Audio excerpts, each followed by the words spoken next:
This is our composition series of ICSE English Grammar. Choice of topic. First of all, take time to choose the topic.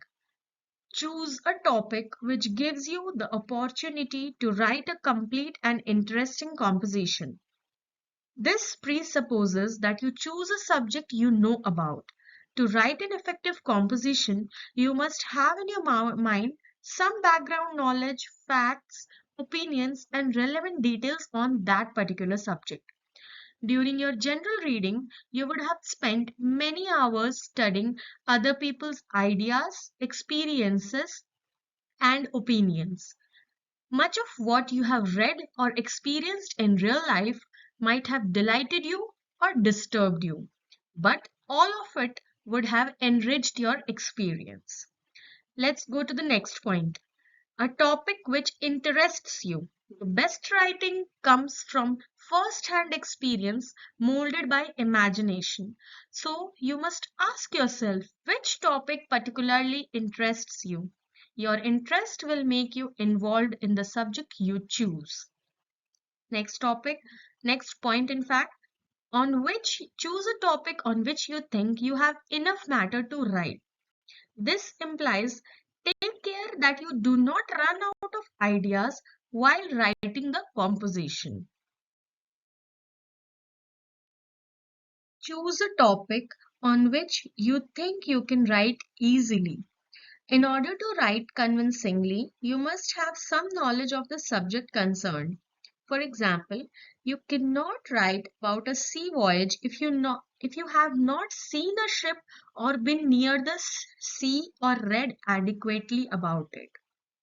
Choose a topic on which you can provide personal details.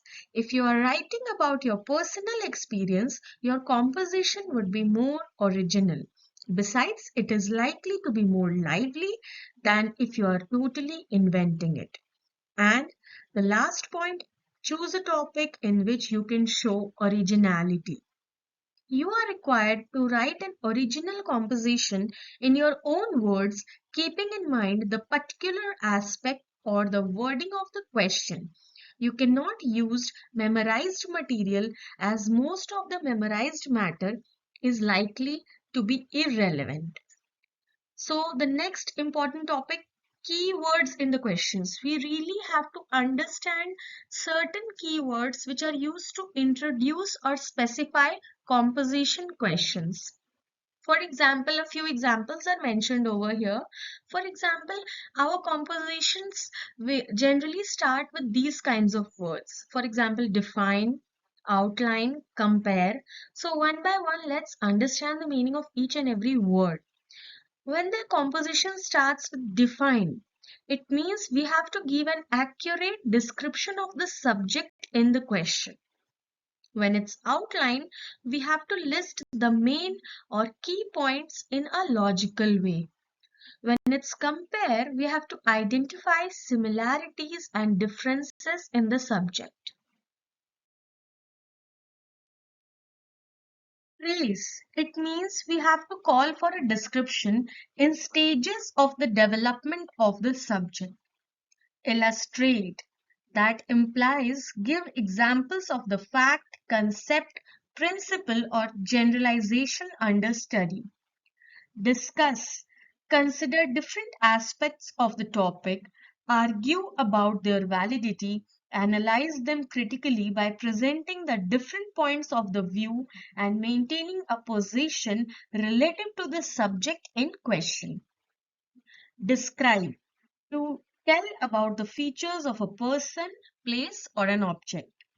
Narrate, to give a continuous account of something. State, to express clearly, giving relevant details. And explain, that is, to make things known in detail or give reasons which account for, such as explain why Sparta had a well organized army. Evaluate, give your opinion on something by putting forward your arguments. Summarize, give a brief account of some process or narration. Report. Give a factual account of something as spoken by another person or make a formal statement about some event. Justify. Give reasons in support of the topic. Now let's see what are the precautions we need to understand while attempting to write a composition. Precautions. First is we have to answer all parts of the question. Some composition topics have two or more parts. When you're planning and writing your composition, read the question carefully to check that your answer is relevant and that all the parts are answered. Allocate a reasonable proportion of your time to each part of the question. And then second point, we have to make sure that our answer is relevant. Underline the keywords in your topic. You may expect a topic such as describe the major causes of traffic accidents. But the topic may state describe some of the consequences of traffic accidents. Many of you may write irrelevant compositions because they do not fully understand the topic. Choose a topic which you understand or are familiar with. Memorized material.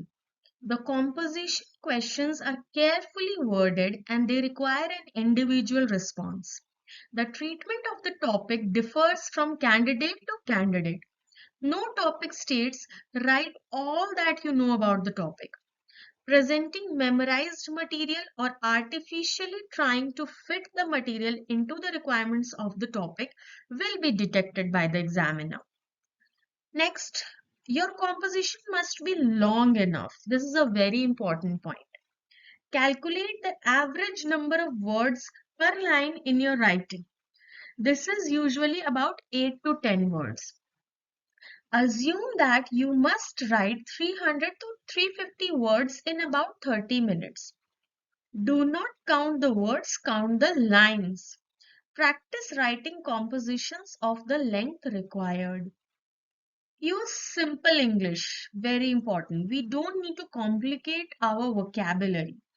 Good style in English language is simple.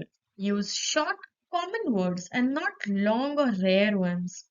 Do not make long sentences with too many subordinate clauses, which your reader may find confusing.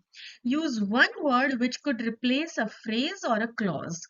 This is one of the advantages of having a good vocabulary. Next, write legibly. The handwriting of the students who obtain a credit is better than those of those students who fail. Poor handwriting is regarded as a sign of laziness and carelessness. Next, and the last and the most important point, that we as students, you all should read regularly. This point is very crucial. The best way to improve your English and your composition is to read regularly. Do not read old-fashioned books. Read modern books of science fiction, detective stories, romances, and books with a historical theme, adventure, etc. Reading of newspapers and standard magazines is also of great help. Reading regularly builds up your vocabulary and helps you to master useful sentence patterns, verb forms, prepositions, articles, etc. And you should set yourself a daily target and stick to it. Try to read at least 20 pages every day. Make it a habit. Do not expect a sudden improvement within a week. After 2 or 3 months, your English will definitely improve.